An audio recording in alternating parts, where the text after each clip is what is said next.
I've been searching for you. It's time for our training session. Is it that hour already? Well then, prepare your sparring gear and... Already done. I'm ready if you are. Haha! Of course you are. I always said you were my most dedicated vassal. Your flattery's wasted on me. Flattery? Surely you know by now that gallant Virion always speaks from the heart. If I had not been so cruelly robbed of my domains, you would still... But you did lose your lands, so there's no point discussing what might have been. This is reality, where we face each other on the training ground as equals. Ah, reality. I have come to loathe that place of late. You know, when my lands were stripped, your bonds of vassalage were ended, yes? You have no obligation to me, Cherche. No obligation to train me as you do. You are free to serve whomever you choose. I am aware of that, but I never served you because of your land holdings. You didn't? Ho ho ho! Then was it perchance for love? One more comment like that and I'll have Minerva eat you. My deepest apologies, milady. My lips are hereby sealed.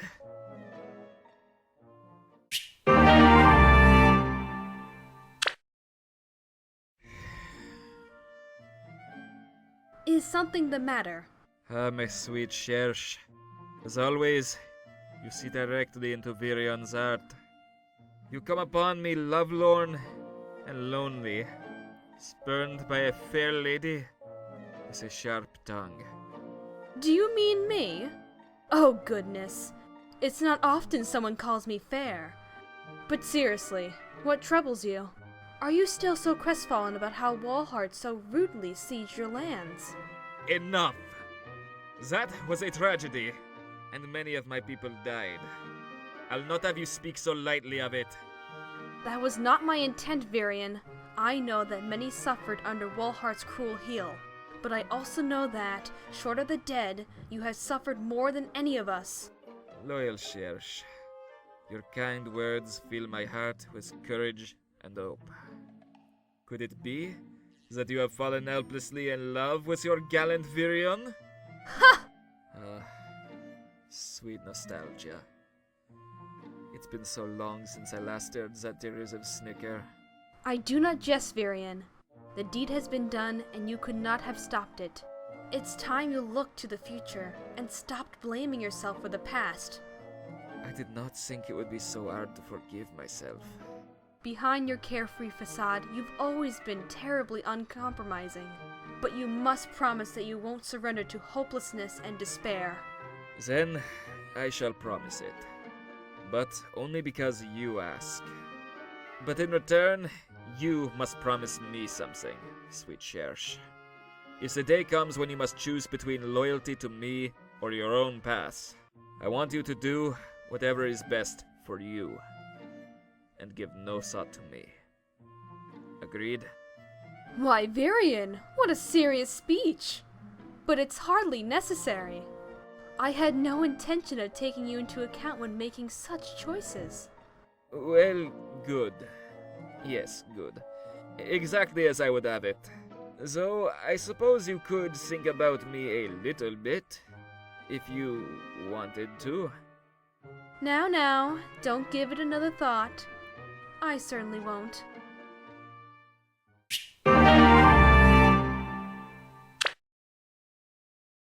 I wish I knew what was happening to our homeland right now. The sooner we win this cursed war, the sooner we'll be able to find out. Tell me, Cherche, what do you intend to do when this war is over? Return home and help rebuild the domains of House Virion. I assume your plan is much the same? Yes, of course. My domains shall have great need of me. Are you sure you can handle going back? That broken landscape will have many painful memories carved into it. True, but it is also filled with many joyous memories as well, many of which involve you. You'll scoff, but the happiest moments of my life have been spent in your company. Come, Virion. You know I'm not one of your dizzy maids who falls for that flattery. Why is it that when I speak from the heart, no one believes me? Is this the price I pay for my flippant yet debonair charm. I think we just know each other too well to speak of such emotional matters. Perhaps you are right.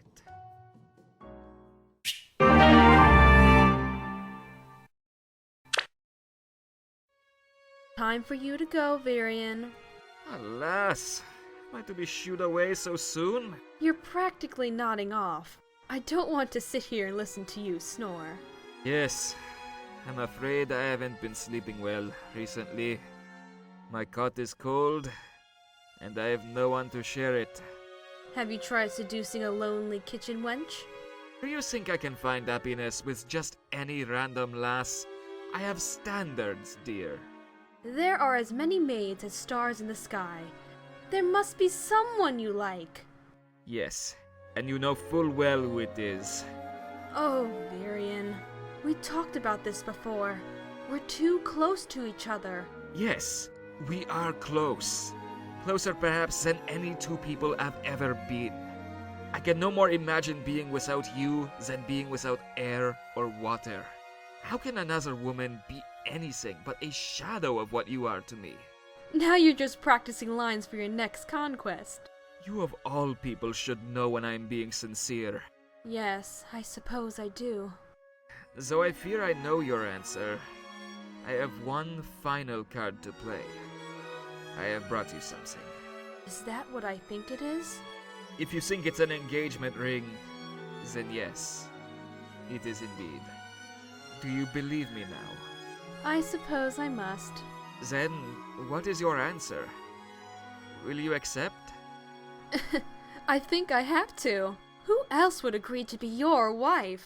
I warn you, though, once we tie the knot, your days of maids are over. Stray from me but once, and I'll have you to Minerva as a snack. Nothing will be further from my mind. Well, the maid part.